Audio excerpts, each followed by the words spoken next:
Awit, Kabanata 64.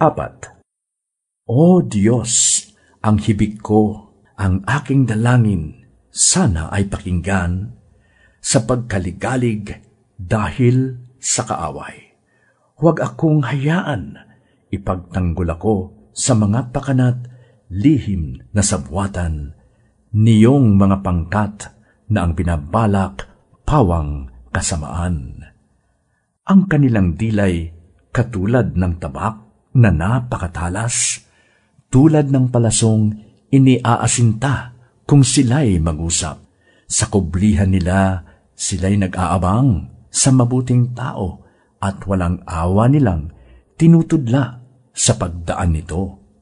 Sa gawang masama ay nagsasabwatan, nag-uusap sila kung saan dadalhin ang patibong nilang di dapat makita.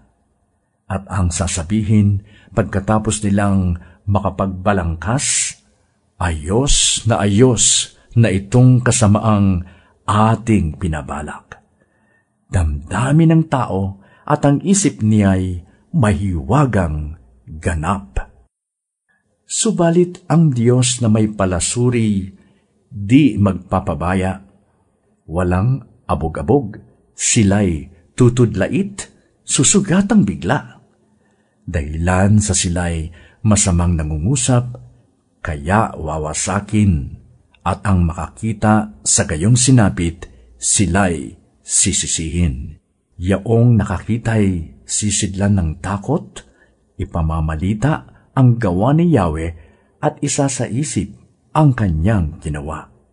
Sa gawa ni Yahweh, ang mga matuwid pawang magagalak, magpupuri sila at sa piling niya ay mapapanatag.